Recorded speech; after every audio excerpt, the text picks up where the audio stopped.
أعوذ بالله السميع العليم من الشيطان الرجيم. بسم الله الرحمن الرحيم. ولما رأى المؤمنون الأحزاب قالوا هذا ما وعدنا الله ورسوله وصدق الله ورسوله وما زادهم إلا إيمانا وتسليما. وقال الله عز وجل في مقام آخر: أم حسبتم أن تدخلوا الجنة ولما يأتكم مثل الذين خلوا من قبلكم مستهم البأساء والضراء وزلزلوا حتى يقول الرسول والذين آمنوا معه متى نصر الله ألا إن نصر الله قريب. وقال النبي صلى الله عليه وسلم: تركت فيكم أمرين لن تضلوا ما تمسكتم بهما كتاب الله وسنة رسوله أو كما قال رسول الله صلى الله عليه وسلم. تمام قسم کی تعریفیں اس اللہ جل شانہ کی ذات کے لیے ہیں.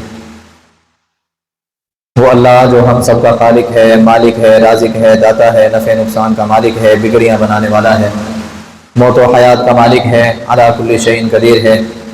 بے شمار لا تعداد انگنت درود و سلام سید الاولین والآخرین، امام مجتبی، امام الرسل، خاتم الانبیاء، آقائے دو جہاں، کائنات کے سردار نبی جناب محمد رسول اللہ صلی اللہ علیہ وآلہ وسلم کی ذات اقدس کے لیے. حضرات و سامعین، اللہ مالک العلام کا بے حد احسان ہے کہ جس مالک نے ہمیں اپنے گھر آنے کی توفیق عطا فرمائی. دعا ہے اللہ ہم سب کا آنا، مل کر کے بیٹھنا اپنی بارگاہ میں قبول و منظور فرمائے، اور ہمیں قرآن و حدیث کو سنا کر، سمجھ کر اس کے مطابق اپنی زندگیوں کو بنانے کی ہم سب کو توفیق عطا فرمائے. مالک کائنات کا ہمارے اوپر احسان عظیم ہے کہ جس مالک نے ہم سب کو رسول اللہ صلی اللہ علیہ وآلہ وسلم کا امتی بنانے کے ساتھ ساتھ موحد لوگوں کے گھروں میں ہمیں پیدا فرمایا، ہمیں توحید کو سمجھنے والے، توحید کو سمجھانے والا بنایا. اور رب چاہتا تو وہ ہمیں کسی ہندو کے گھر، کسی عیسائی کے گھر، کسی مجوسی کے گھر، کسی نصرانی کے گھر پیدا کر سکتا تھا، اور ہم اس رب کا کچھ بگاڑ بھی نہیں سکتے تھے. یہ تو اس مالک کا فضل ہوا، اس کا کرم ہوا کہ اس نے ہمارے اوپر احسانوں کی بارشیں کی. نبی صلی اللہ علیہ وآلہ وسلم کے امت کے افراد میں ہمیں شامل کیا، مسلمانوں کے گھروں میں ہمیں پیدا فرمایا، مسلمان بنایا، قرآن والا بنایا، حدیث والا بنایا، اور توحید کی سمجھ عطا کر کے اللہ احکم الحاکمین نے ہمیں توحید پر چلنے کی توفیق عطا فرمائی. دعا ہے اللہ ہمیں قرآن و حدیث کے مطابق اپنی زندگیوں کو گزارنے کی توفیق عطا فرمائے. حضرات و سامعین، جہاں پہ رب العالمین کے میرے اور آپ کے اوپر بے شمار انعامات ہیں، اس کے احسانات ہیں، ان تمام احسانات میں سے، ان تمام انعامات میں سے رب کی سب سے بڑی نعمت، رب کا سب سے بڑا احسان کہ اس رب نے ہمیں دین کی سمجھ عطا فرمائی، دین کا فہم عطا فرمایا. اس جیسی نعمت، اس جیسا احسان کسی اور چیز میں نہیں ہے. یہ جو رب نے نعمت عطا کی ہے، دین کی نعمت، یہ ایسی نعمت ہے کہ اگر انسان اس نعمت کے مطابق اپنی زندگی کو گزارتا ہے، رب العالمین اس کو عزتوں کے تاج عطا کر دیتے ہیں. بے شک وہ امیر گھرانے سے تعلق نہ بھی رکھنے والا ہو، وہ کسی غریب سے غریب خاندان کا فرد ہی کیوں نہ ہو، لیکن اگر اس کے اندر دین موجود ہے، دینداری موجود ہے، تو رب العالمین کی نظر میں اس سے بڑا معزز اور محترم اور عزت والا انسان کوئی نہیں.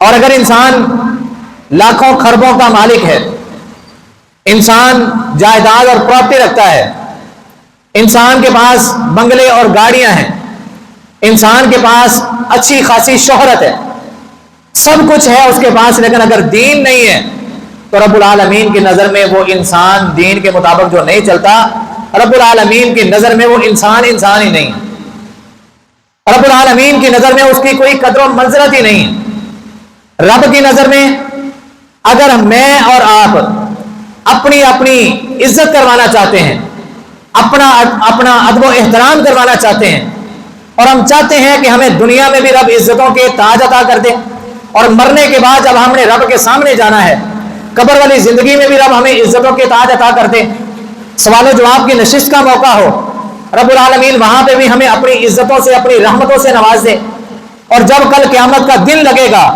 پوری کائنات وہاں پر موجود ہوگی، انسان کو اگر سب کے سامنے وہاں پہ ذلیل و رسوا کر دیا گیا، اللہ ہم سب کو محفوظ فرمائے، اس سے بڑی ذلت کوئی نہیں، اس سے بڑی رسوائی کوئی نہیں۔ اس دن بھی وہ انسان اگر کامیاب ہونا چاہتا ہے تو راستہ ایک ہی ہے، راستہ ایک ہی ہے، اور وہ دین کا راستہ ہے۔ اب دین کے راستے کو سمجھنے کے لیے میرے اور آپ کے پیر و مرشد جناب محمد الرسول اللہ صلی اللہ علیہ وسلم نے، ہم نے دیکھنا ہے کہ آقا علیہ السلام کی تعلیمات ہمارے اس دین کو سمجھنے کے لیے ہمیں کس طرف جانے کا حکم دیتے ہیں، ہمیں کیا کچھ سیکھنے کا حکم دیتے ہیں، کون سے ایسے علوم ہوں گے، کون سی ایسی بکس ہوں گی کہ جن کو پڑھ کے میں اور آپ صحیح دین پر اپنی زندگی گزارنے والے بن جائیں۔ رسول اللہ صلی اللہ علیہ وسلم کی حدیث ہے، ابھی ابتدا میں سنی ہے، نبی صلی اللہ علیہ وسلم اپنی زندگی کے آخری ایام میں، اور اپنی آخری زندگی کے ایام میں نبی علیہ السلام اپنے صحابہ اکرام کو اور قیامت تک کے آنے والے جتنے بھی لوگ ہیں جو اس بات کی گواہی دینے والے، اقرار کرنے والے، اشہد ان لا الہ الا اللہ وحدہ لا شریک لہ واشہد ان محمدا عبدہ ورسولہ، جو دل و دماغ سے محمد الرسول اللہ صلی اللہ علیہ وسلم کو آخری نبی ماننے والے، نبی صلی اللہ علیہ وسلم کی تعلیمات کو آخری تعلیم ماننے والے، اور رب کو اپنا حقیقی معبود اور خدا ماننے والے، اور یہ سوچتے ہوئے کہ اس رب کے علاوہ کوئی عبادت کے لائق نہیں ہے، جو اس طرح کی سوچ، فکر، دین، مذہب، مسلک اس طرح کا لے کر چلنے والا، رسول اللہ صلی اللہ علیہ وسلم نے ہر اس انسان کے لیے اپنی زندگی کے آخری ایام میں ایک پیغام چھوڑا ہے۔ وہ پیغام میرے اور آپ کے لیے بھی ہے، قیامت تک کے آنے والے افراد کے لیے بھی ہے، مرد و عورت کے لیے بھی ہے، بچے بوڑھے جوان کے لیے بھی ہے۔ ترکت فیکم امرین، لوگوں میں تمہارے اندر دو چیزیں چھوڑ کے جا رہا ہوں۔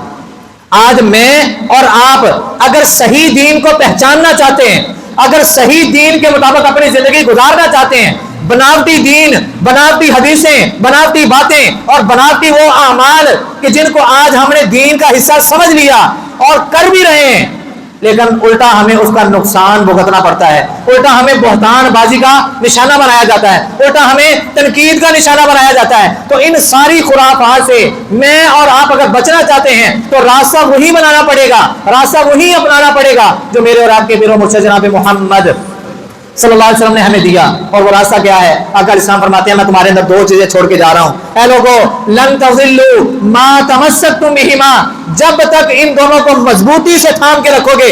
مضبوطی سے تھامنے کا مطلب یہ نہیں ہے کہ کوٹے کے پھاڑ کے رکھنا ہے، ہاتھ میں مضبوطی سے یا اچھے غلاف کے اندر لپیٹ کے مضبوطی سے ان کو گرا لگا کے سب سے اوپر والی الماری میں نہیں۔ تمسکتم بہما کا مطلب ہے کہ ان کے مطابق زندگی گزارنی۔ لن تضلوا ما تمسکتم بہما، تم کبھی گمراہ نہیں ہو سکتے جب تک ان دو چیزوں کو مضبوطی سے تھامے رکھو گے، مطلب ان دو چیزوں کی تعلیمات کے مطابق عمل کرتے رہو گے، ان کے مطابق اپنی زندگیاں گزارتے رہو گے، تم کبھی بھی گمراہ نہیں ہو سکتے۔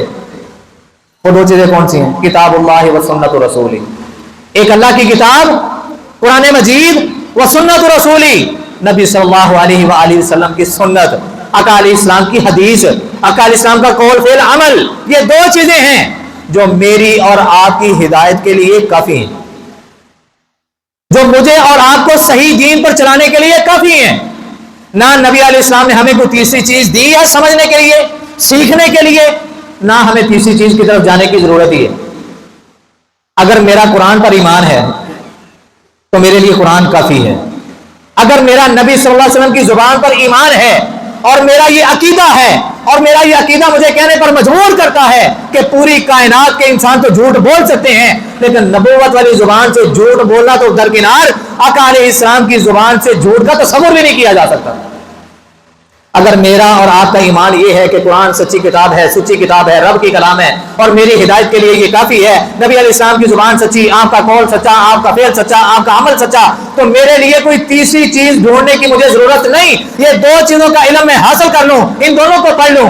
حضرات اگر وہ ایک جہالت کا وقت تھا، آج تو اپ گریڈ ہو گیا نا، ہم اپ ٹو ڈیٹ ہو گئے ہیں، ہر دن گزرتے کے ساتھ، ہر ڈھلتی شام کے ساتھ ہم اپ ڈیٹ ہوتے جا رہے ہیں، موبائل ہمارے پاس ہے، نیٹ ہمارے پاس ہے، اور اس نیٹ نے ہمیں وہ کچھ عطا کر دیا، وہ کچھ دے دیا جو ہم نے کبھی تصور بھی نہیں کیا تھا۔ آج تو دین کو سیکھنا، سمجھنا، پرکھنا اور حقیقت کی پہچان کرنا مشکل رہ ہی نہیں گیا۔ ذرا یاد کریں نا صحابہ کرام کے اس دور کو کہ جب یہ ساری کی ساری سہولتیں نہیں تھیں، وہ صحابہ کرام نے کن کن چیزوں پر عمل کیا؟ چلتے زمین پر تھے، قدموں کی آہٹ جنت میں سنائی دیتی تھی۔ کن چیزوں پر عمل کیے انہوں نے؟ انہی دو چیزوں پر جو نبی علیہ السلام نے ان کو تھمائی ہیں۔ کتاب کا درس دیا ہے، یعنی کہ قرآن کا درس دیا، اور ساتھ میں نبی علیہ السلام نے اپنی نبوت والی زبان کے کلمات یا اپنا قول فعل عمل ان کے سامنے رکھا ہے، اور صحابہ کرام نے ان دو چیزوں کے مطابق اپنی زندگی کو گزارا ہے۔ حضرات سبق کیا سیکھا؟ قرآن اور حدیث کے مطابق یہ سچا دین ہے۔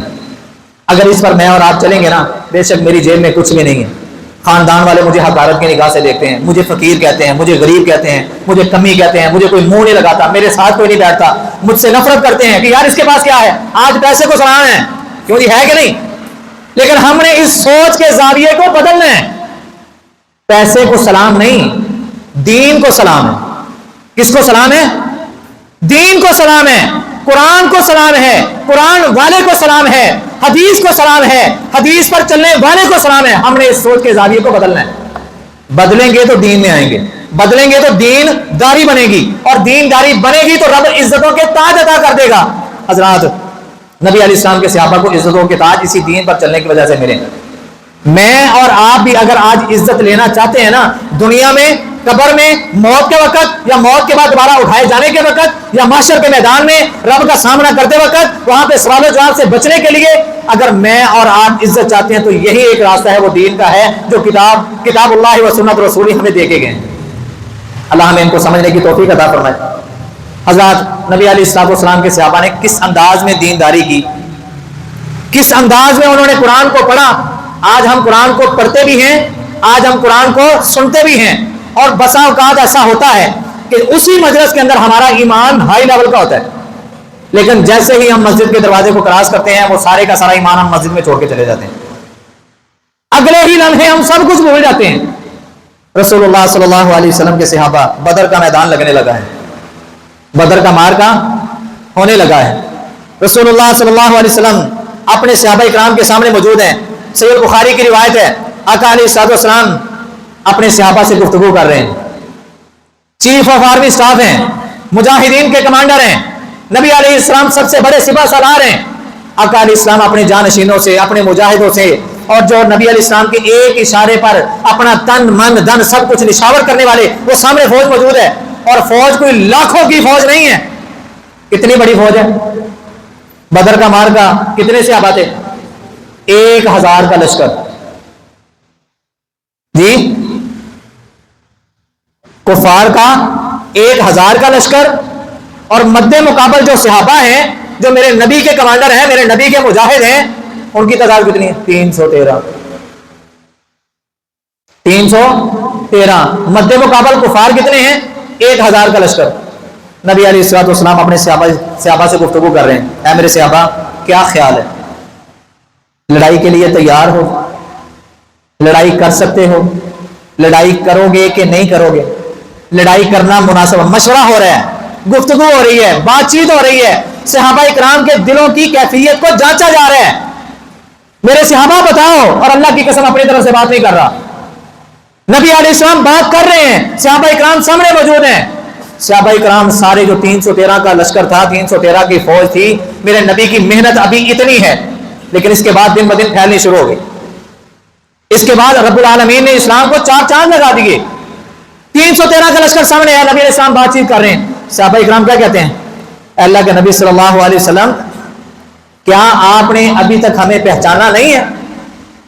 ہم موسیٰ علیہ السلام کی قوم نہیں ہیں جنہوں نے اپنے نبی موسیٰ کو کہا تھا فَاذْهَبْ أَنْتَ وَرَبُّكَ فَقَاتِلَا، جو کھانے کے لیے تو سب سے آگے ہوتے تھے، پیسوں کے لیے تو سب سے آگے ہوتے تھے، اور جہاں پہ کوئی پیٹ کا معاملہ ہوتا تھا, لین دین کا معاملہ ہوتا تھا, جہاں پہ ان کو اپنا فائدہ نظر آتا تھا, جہاں پہ ان کو اپنا نفع نظر آتا تھا, وہ سب سے آگے ہوتے تھے. لیکن جب موسیٰ علیہ السلام نے اپنی قوم والوں سے کہا کہ رب العالمین کہتے ہیں کہ جنگ کرو, لڑائی کرو, کفار کا مقابلہ کرو, تو انہوں نے کہا اذهب انت وربک فقاتلا, تو جا اور تیرا رب جائے, دونوں جا کے کفار کا مقابلہ کرو. اللہ کے نبی صلی اللہ علیہ وسلم, ہم موسیٰ علیہ السلام کی قوم نہیں ہیں, ہم آپ کی امت کے فرد ہیں, ہم آپ کی امت کے فرد ہیں. اللہ کے نبی صلی اللہ علیہ وسلم, آپ ایک مرتبہ اشارہ تو کریں, آپ ایک مرتبہ حکم تو دیں. زیادہ سے زیادہ کیا ہو جائے گا, جامع شہادت ہی نوش کر جائیں گے نا, مر ہی جائیں گے نا, زیادہ سے زیادہ کیا ہوگا. لیکن شہادت کو گلے لگا لیں گے. اللہ کے نبی صلی اللہ علیہ وسلم, کبھی ہم آپ سے دغا بازی نہیں کریں گے. ہم موسیٰ علیہ السلام کی قوم والا حال آپ کے ساتھ نہیں کریں گے. جس طرح انہوں نے کہا تھا تو جانے دے تیرا رب جانے, تو جا اور تیرا رب جائے, دونوں جا کے ان کا مقابلہ کرو, ہم ایسا نہیں کریں گے. اور واقعہ نہیں ایسا ہوا, صحابہ کرام نے ایسا نہیں کیا. اور تھوڑا سا آگے چلے نا ذرا, قرآن مجید کا مقام, ام حسبتم ان تدخلوا الجنہ ولما يأتكم مثل الذين خلوا من قبلكم مستهم البأساء والضراء وزلزلوا حتى يقول الرسول والذين آمنوا معه متى نصر الله. اے لوگوں, کیا تم نے یہ سمجھ لیا ہے کہ تم بآسانی جنت میں داخل ہو جاؤ گے؟ آج مجھے اپنی نمازوں پہ فخر, مجھے اپنے حج پہ فخر, مجھے اپنے عمروں پہ فخر, مجھے اپنے صدقہ و زکات پہ فکر. کیا ہم نمازیں صحابہ نہیں پڑھتے تھے؟ آج اگر ہم ریاض الجنہ میں قاری صاحب کے پیچھے باجماعت نماز پڑھ رہے ہیں اور یہ فخر کر رہے ہیں کہ یار میں نے آج 5 نمازیں باجماعت پڑھی ہیں, پہلی صف میں پڑھی ہیں, تو صحابہ کرام کو ذرا دیکھیں نا, امام الانبیاء کے پیچھے نمازیں پڑھنے والے, لیکن ان کو اپنی نمازوں پر فخر و غرور نہیں تھا, ان کو اپنے حج عمرے اور صدقے زکات پہ فخر و غرور نہیں تھا. اور فخر و غرور کیوں نہیں تھا؟ انسان اپنے اعمال کے بل بوتے پہ جنت میں جا ہی نہیں سکتا. میں اور آپ اگر یہ سوچیں نا کہ میں اتنا نیک, میں اتنا دیندار, میں اتنا متقی, میں اتنا پرہیزگار, میں اتنا صالح, میرے سے کوئی انسان تنگ نہیں, کوئی پریشان نہیں, میں سب کے حقوق بھی ادا کرتا ہوں, رب کے حقوق بھی ادا کرتا ہوں, اللہ کی قسم اعمال کے بل بوتے پہ جنت میں نہیں جا سکتے. آپ کہیں گے دلیل, رسول اللہ صلی اللہ علیہ وسلم راتوں کو اٹھ کے قیام کر رہے ہیں. اما جی عائشہ رضی اللہ تعالیٰ عنہ کہتی ہیں, اے میرے سرتاج, آپ اتنی مشقت کیوں کرتے ہیں؟ آپ کو رب العالمین نے معصوم بنا کے بھیجا ہے, آپ اتنی محنت اور مشقت کیوں کرتے ہیں؟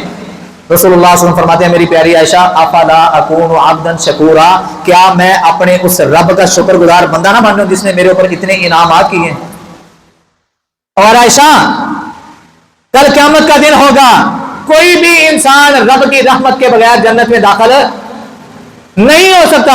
اما جی عائشہ رضی اللہ تعالیٰ کہتی ہیں, اللہ کے نبی صلی اللہ علیہ وسلم, کیا آپ بھی جن کو رب نے معصوم بنایا ہے, جن کے علم اور پرچم کے نیچے کل قیامت کو انشاءاللہ ہم سب نے جمع ہونا ہے, جن کے ساتھ 70,000 کا گروپ بغیر حساب کے جنت میں جانے والا انشاءاللہ اللہ ہمیں بھی ان میں شامل کرے گا انشاءاللہ, سارے انشاءاللہ بول لیں. حضرات, وہ نبی جو نبی اپنے چہرے کو آسمان کی طرف اٹھائے اور کہے بھی کچھ نہ تو رب دل کی مراد پوری کر دے. بات دل میں ہو, چہرہ آسمان کی طرف اٹھایا ہو, زبان پر کلمات بھی نہیں آئے, اور رب نے نبوت والے دل کی بات کو سمجھ بھی لیا, سن بھی لیا, اور اس کے مطابق عمل بھی کر کے دکھا دیا. جس نبی نے جنت کے دروازے کو کھلوانا ہے, جا کے دروازہ کھلوانے والے پیارے پیغمبر ہیں. حضرات, وہ کہہ رہے ہیں کہ عائشہ, میں بھی رب کی رحمت کے بغیر جنت میں داخل نہیں ہو سکتا. تو جب میرے اور آپ کے پیر و مرشد رب کی رحمت کے بغیر جنت میں داخل نہیں ہو سکتے, رب کی رحمت ہونی ہے تو جنت کا داخلہ ہونا ہے, میں اور آپ پھر کس بات کی مولی ہیں؟ ہم اپنے اعمال پہ اتنا اترا کے کیا کر لیں گے؟ ام حسبتم ان تدخلوا الجنہ, کیا تم لوگوں نے یہ خیال کر لیا ہے, کیا تم لوگ یہ سمجھ بیٹھے ہو کہ تم جنت میں بآسانی داخل ہو جاؤ گے؟ ولما یاتکم مثل الذین خلوا من قبلکم, اور لوگوں, ابھی تمہارے اوپر تو پہلے لوگوں کے حالات ہی نہیں آئے. جس طرح کے پہلے لوگوں پر حالات تھے, جس طرح ان کو تنگ کیا گیا, جس طرح ان کو تکلیفیں دی گئی, جس طرح ان کو مصیبتوں کے بازاروں سے گزرنا پڑا, جس طرح ان کو قتل کیا گیا, جس طرح ان کو چیرا گیا, جس طرح ان سے اپنوں کو چھین کے ان کی آنکھوں کے سامنے ان کو جلا کے راکھ کر دیا گیا. وَلَمَّا يَأْتِكُمْ مَثَلُ الَّذِينَ خَلَوْا مِنْ قَبْلِكُمْ, ابھی تمہارے اوپر ان پہلے لوگوں والے حالات نہیں آئے. مَسَّتْهُمُ الْبَأْسَاءُ, ان کو تنگ دستیوں نے چھو لیا, وَالضَّرَّاءُ, تکلیفوں نے چھو لیا, وَزُلْزِلُوا, اور وہ جھنجھوڑ دیے گئے, ہلا دیے گئے, زلزلہ آتا ہے زمین ہلتی ہے کہ نہیں؟ در و دیوار ہل جاتے ہیں، بڑی بڑی مضبوط بلڈنگیں گر جاتی ہیں، زمین بوس ہو جاتی ہے۔ حضرات وہ ماں کا کیا حوصلہ ہوگا، وہ ماں کی کیا برداشت ہوگی کہ جس نے اپنی آنکھوں کے سامنے دو اپنے بیٹوں کو جلتے ہوئے تیل کے اندر ان کو ڈال دیا گیا اور ماں نے دیکھا اور پھر نہ رہا گیا ان کفار سے، اور دیکھا کہ ماں ابھی بھی اپنے دین پر کاربند ہے، چھاتی کے ساتھ دودھ پیتا بچہ انہوں نے اس کو بھی چھینا اور ماں کے سامنے اس کو بھی پھینکنے لگے۔ بچہ اپنی زبان سے بول کے کہتا ماں پریشان نہ ہونا، یہاں نہیں تو آگے انشاءاللہ جنت میں رب ہمیں ضرور اکٹھا کرے گا۔ انبیاء کو آروں کے ساتھ چیر دیا گیا، جسم کے ٹکڑے کر دیے گئے، جسم کو دو حصوں میں تقسیم کر دیا گیا۔ کتنی تکلیفیں، کتنی اذیتیں، کتنی آزمائشیں۔ صحابہ اکرام نے قرآن کو سمجھا تھا، ہم نے سمجھا نہیں۔ مستهم البأساء والضراء وزلزلوا، جھنجھوڑ دیے گئے، تکلیفیں آئیں، مصیبتیں آئیں، تنگ دستیاں آئیں، حتی یقول الرسول والذین آمنوا معه متی نصر اللہ، یہاں تک کہ رسول اور رسول کے ساتھی سارے اس بات کو کہنے پر مجبور ہو گئے، متی نصر اللہ، متی نصر اللہ، اللہ کی مدد کب آئے گی، اللہ کی مدد کب آئے گی؟ کیوں جی میرے اور آپ کے اوپر اس طرح کے حالات ہیں؟ جو کینال بینک کا رہائشی ہے، جو عامر ٹاؤن کا رہائشی ہے، جو لاہور کا رہائشی ہے، کیا اس کو کبھی اپنا گھر چھوڑ کے کسی دوسری جگہ ہجرت کرنے کا موقع ہے؟ اپنا وطن چھوڑنے کی، دین کی خاطر، اسلام کی خاطر، کہ یہاں پہ مجھ سے دین کا کام صحیح طرح نہیں ہو رہا۔ ہاں پیسے کے لیے تو ہم ملک چھوڑتے ہیں، پیسے کے لیے اپنا گھر بار چھوڑتے ہیں، لیکن اپنے دین کو سیکھنے کے لیے، اپنے دین کو سمجھنے کے لیے، دین کی تبلیغ کے لیے، دین کو پھیلانے کے لیے اور دین کی نشر و اشاعت کے لیے میرے اور آپ کے پاس ایک گھنٹہ نہیں ہے، تو پھر رب ہمیں عزتوں کے تاج دے گا نا؟ عزتوں کے تاج ملیں گے دینداری پر زندگی گزارتے ہوئے۔ دین ہے تو سب کچھ ہے، دین نہیں ہے بے شک تو اربوں کا کھربوں کا مالک ہے، رب کی نظر میں تیری کوئی وقت نہیں، کوئی حیثیت نہیں۔ اللہ کا ملاقمین ہمیں سمجھنے کی توفیق عطا فرمائے۔ اللہ ہمارے علماء کو بھی ان باتوں کو نکھار نکھار کے بیان کرنے کی توفیق عطا فرمائے۔ وجہ کیا ہے؟ صحیح بخاری کی روایت ہے، رسول اللہ صلی اللہ علیہ وسلم نے فرمایا یا معاشر القرآن استقیموا، اے قرآن کے قاریوں سیدھے ہو جاؤ۔ آج میں کوئی مسئلہ نہیں بیان کرتا، کیوں؟ یار میں اگر مسئلہ کیتا نا فلاں بندہ نا مہینے کا 10,000 دینا ہے، تو یہ نہ میری گل انہوں بری لگ جائے، کیوں جی؟ فلاں بندہ 5,000 دیتا ہے، میں نے اگر یہ بات کی تو ہو سکتا ہے اس کے دل کو لگ جائے، وہ مسجد میں آنا چھوڑ دے۔ یار جو بندہ صحیح معنی میں مسلمان ہے نا، جو بندہ صحیح معنی میں قرآن کو سچی کتاب مانتا ہے، محمد الرسول اللہ صلی اللہ علیہ وسلم کی نبوت والی زبان کو حدیث مانتا ہے، اور وہ کہتا ہے مجھے سب سے بڑھ کے اللہ اور اس کے رسول سے محبت ہے، نبی صلی اللہ علیہ وسلم کی حدیث سے، اللہ کی کلام سے مجھے محبت ہے، اس کے دل کو بات کوئی بری لگ ہی نہیں سکتی۔ اگر اس کے دل کو بات بری لگ رہی ہے، اس کو اپنا محاسبہ کرنے کی ضرورت ہے، اس کے ایمان میں کمی ہے۔ یا معاشر القرآن استقیموا، پیارے پیغمبر نے نبوت والی زبان سے اعلان کیا، اے قرآن کے قاریوں سیدھے ہو جاؤ۔ مطلب کیا ہے؟ نبی صلی اللہ علیہ وسلم نے صرف نماز پڑھنے کا حکم دیا یا پڑھ کے دکھائی ہے؟ آپ نے صرف جہاد کرنے کا حکم دیا یا کر کے دکھایا ہے؟ کیا آپ نے صرف روزہ رکھنے کا حکم دیا یا رکھ کے دکھایا ہے؟ مطلب عملی شکل اختیار علماء کریں گے، قرآن کے قاری کریں گے تو عوام کو سمجھ آئے گی۔ بات سمجھ آ رہی ہے نا؟ ہم جس امام کے پیچھے نماز پڑھتے ہیں وہ ہمارے لیے آئیڈیل ہے، اب نبی کوئی نہیں آنا۔